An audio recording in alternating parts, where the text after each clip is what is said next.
everybody, it's Debbie Pearson and Holly Jaleski, and we've been getting some questions about relationship issues, and so we're just going to take a second to answer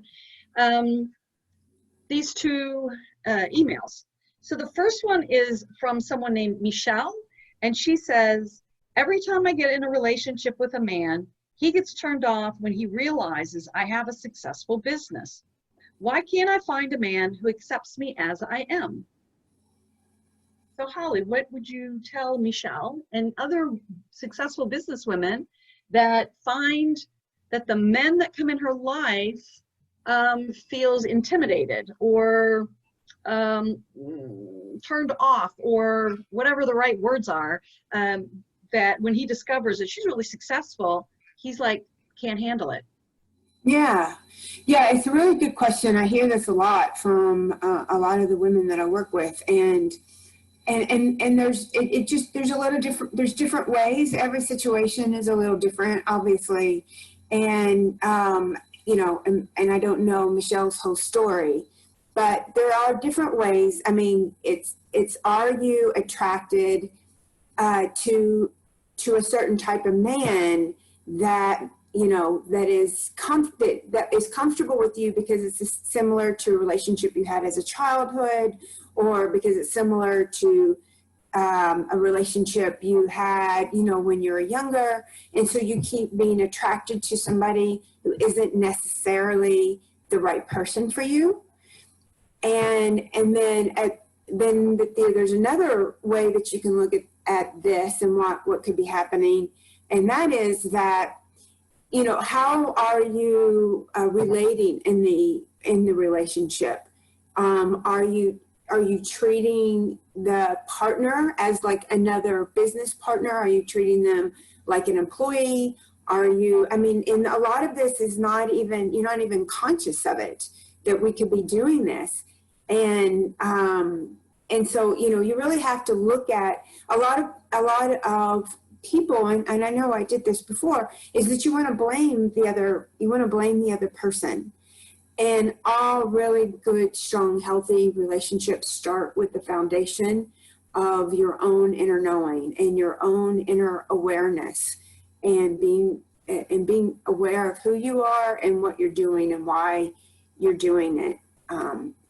Because even when you get in a really good relationship, that growth hopefully never stops. Yeah, cool. All right. And then the second one is from someone named Amy, who says, I'm a successful businesswoman and I'm very proud of my accomplishments. However, I still feel like something's missing. That's a really popular one. I hear that one a lot too. Something's missing. So what words of wisdom can you give to a successful businesswoman who's basically done it? I mean, she's accomplished, and now she's like, I'm accomplished, but something's still missing. Yeah, you're right. It is something that we both hear a lot. And again, you know, it can be a variety of reasons for that. It could be, have you created this business because it's what maybe a parental figure or a caregiver expected you to do, because success was what was expected of you? Did you start this business? Like, I have a friend that became a very good doctor because that's what was expected of her, was that she was supposed to be a doctor. It's what her parents wanted for her. And she was miserable. So, you know, so she's gone on and done other things and has so much more happiness, maybe not making as much money, but she's much more fulfilled. And so are you doing that? Or is it that you have a business that you really love, but you spent so much time in your business that you don't have the relationships that you want?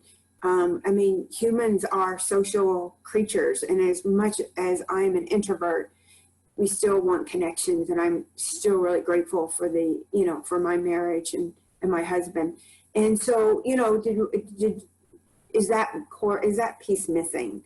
And that doesn't even have to be a partnership. It could be just having true friendships, that people that can really see you, people that really love you and appreciate for who you are, not just as a successful business person, but all of you, that they can see, you know, things about you that aren't perfect and still love you anyway. And we all really need that in our lives also. So those a couple of things that could be going on. Yeah. And while you were talking, something else came to mind for me, which is, I'm not sure if the right word is altruism, but service to others in some way. Because sometimes, like you said, we have a parental figure that in some way has instilled in us that we need to do more and more and more, right? So we become either an overachiever, or maybe we're just really good at our business and what we're doing.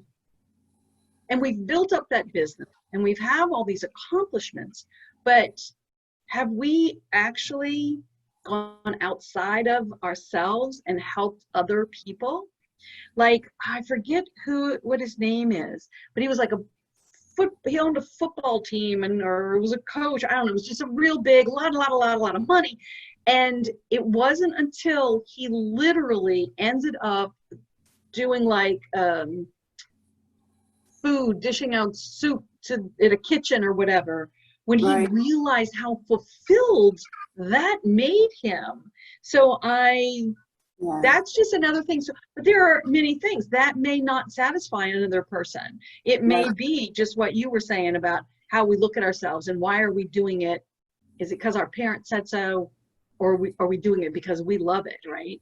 So, so I guess there's a number of different reasons, and each person has to look within and answer those questions for themselves. We're just giving them some suggestions, right? Yeah, absolutely. Yeah. Cool. So if anybody has any questions, please email us, put in the comments below. We're really here. We want people to feel fulfilled and happy in their lives, especially with, everything that's going on now. I think it's really a great opportunity for people to go, is this what I want? Am I doing what I really want to in life? And I think a lot of people are discovering that there's some emptiness there. And what Deb and I each do in our programs is help people find that fulfillment within, that you don't have, without all the busyness, that you can really feel fulfilled even in quarantine or something. Oh yeah, even in quarantine, because there's a lot we can do that doesn't require us physically being present with somebody. There's a lot we can't, but there's a lot we can do, right? So my philosophy is, if you're having a situation, somebody else is probably having a very similar situation. So if you let us know what that is, we can do another video and answer the question and then help a whole lot of people. So, So we're happy to have you, join in, put it in the comments below, and we will get back either with you personally, or we will be happy to create another video. All right, you guys, until next time, be more awesome on the inside. Take care. Bye.